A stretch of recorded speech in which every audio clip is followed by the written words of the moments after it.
नमस्कार. श्री स्वामी समर्थ. उद्या वैशाख महिन्यातील तृतीया म्हणजेच अक्षय तृतीया म्हणून आपण साजरी करणार आहोत. तर आपण ह्या व्हिडिओमध्ये उद्या सत्यनारायण पूजा कशी करायची, कुठली सेवा करायची आहे आणि अन्नपूर्णा मातेची जयंती असल्यामुळे देवी महालक्ष्मीची आपण कुठली सेवा करू शकतो, कुंकुमार्चन कसं करायचं आहे ते जाणून घेणार आहोत. तर शेवटपर्यंत व्हिडिओ नक्की बघा. तर उद्या सर्वात पहिले आपण लवकर उठून आपल्या घरात आपण काही उपाय करू शकतो जेणेकरून आपल्याही घरातील सुख समृद्धी ही अक्षयकाळ टिकू शकेल. तर सकाळी लवकर उठून सूर्याला 8च्या आधी जल अर्पण करायचं आहे.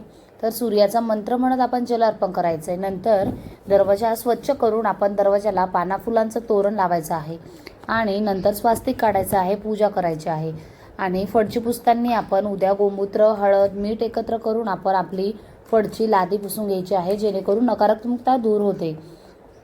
तर मुख्य दरवाजावर स्वास्तिक काढल्यानंतर आपण उंबरठाही स्वच्छ करून घ्यायचा आहे आणि उंबरट्यावरही स्वास्तिक काढायचं आहे, पूजा करायची आहे. त्यानंतर आपण तुळशीची पूजा आपण करायची आहे. धूप, दीप, अगरबत्ती आणि दिवा लावायचा आहे. त्यानंतर आपण ज्या पद्धतीने आपण दरवाजावरती स्वास्तिक काढलंय, उंबरट्यावर स्वास्तिक काढलंय, तशाच पद्धतीने आपण आपल्या गॅस ओट्याच्या वरतीही स्वास्तिक काढावं, पूजा करायची आहे. घरात धनधान्याची कमतरता कधीही भासू नये.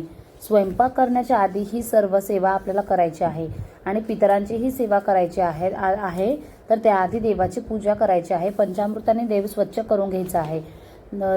त्यानंतर आपण 12 वाजेचा तर्पण विधी करायचा आहे. नंतर मग उदक कुंभ तुम्हाला भरून ठेवायचा आहे.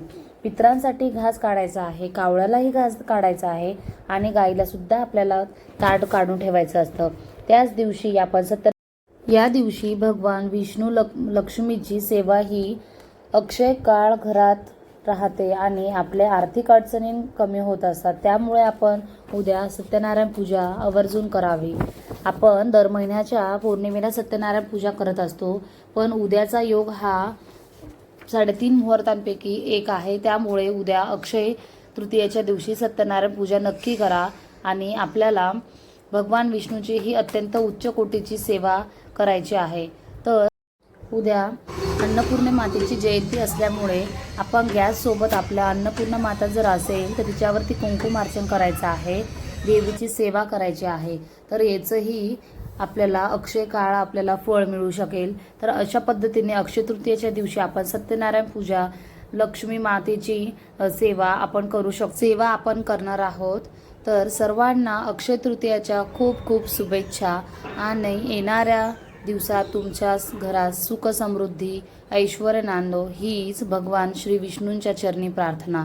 आणि व्हिडिओ आवडल्यास लाईक, शेअर, कमेंट करायला विसरू नका. चॅनलला नवीन असाल तर सबस्क्राईब नक्की करा. भेटूया नेक्स्ट व्हिडिओमध्ये. तोपर्यंत सर्वांना धन्यवाद. श्री स्वामी समर्थ.